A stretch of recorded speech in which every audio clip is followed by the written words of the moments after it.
All right, guys, Coach Doug here. We've got Coach Delaney and Miss Haley in the water with us, and we're going to be showing you how to do backstroke at a 301 level. This one has a lot of prerequisites, and the most important thing to know is that you cannot teach backstroke with the full arms and everything until they've mastered every other skill that comes before it. Back floating, back glides, kicking on our back, and most importantly, streamline kicks on your back. Once those have been mastered, you can move on to backstroke, but you're never going to be able to get them to stay afloat with their arms up if they haven't mastered being able to do that same thing in the streamline position. So when you teach backstroke, a couple things. First of all, you're going to talk about the recovery phase first. So our thumb comes out of the water first, straight arm recovery that reaches all the way back. Your pinky is the first finger to go into the water. When your pinky goes in, your opposite shoulder and thumb come out. During your catch and your power phase, in 301, we don't teach anything special. We just teach that you push all the way down and forward. We'll get more into the nitty-gritty in 401 with how you do the catch phase and the power phase. For now, we focus on the recovery. Thumb out of the water, reach back, shoulder and thumb up, pinky in, and we rotate. So that shoulder roll is really, really important. We're going to have Miss Haley here demonstrate, under the supervision of Miss Delaney, how we do our backstroke. As soon as one arm enters the water, the other one comes up. Nice good rotation in the hands and in the shoulders with a flutter kick.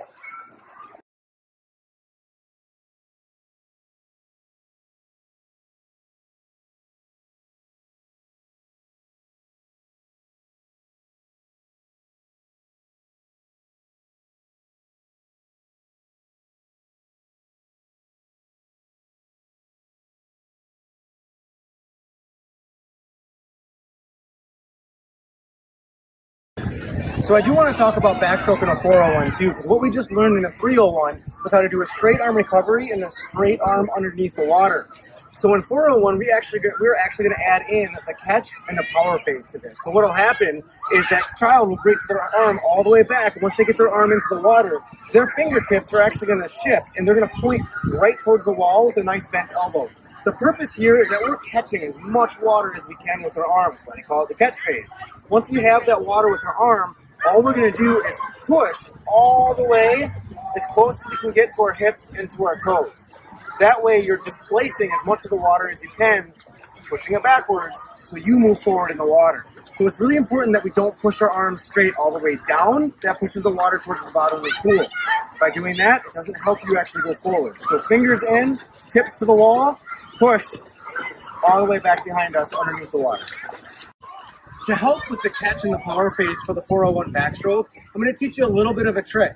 It's going to be our secret though. Don't tell your swim coach that we're learning this, because once kids get to swim team, they use it against us. So what we're going to do is lane line drill. What's going to happen is Miss Haley is going to actually swim normal backstroke, but every time her arm close to the lane line touches, go ahead, she's going to grab on and pull.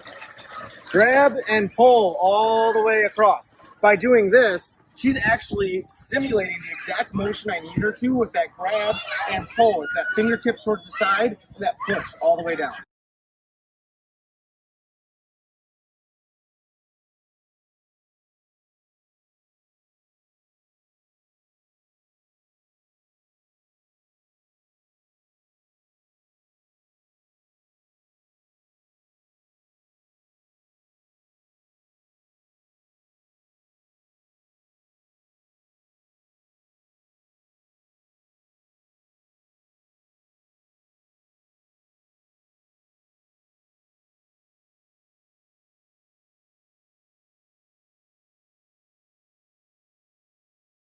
Coach Doug here. Today we're going to be talking about backstroke flip turns.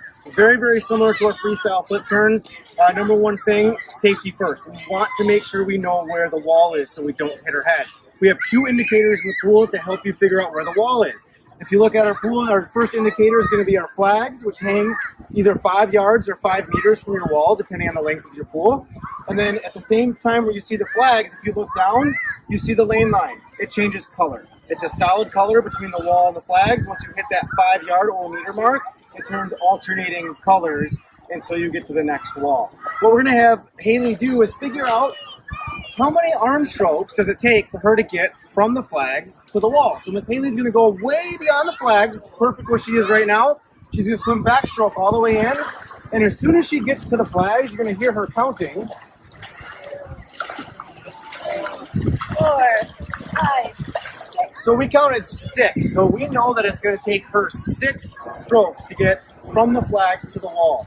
Now Miss Haley's going to go out to where she was before. Same thing. She's going to swim in, and now she's going to count to 5.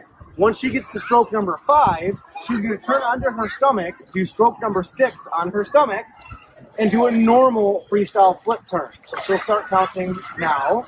2, 3, 4, flip. It'll be a normal freestyle flip turn.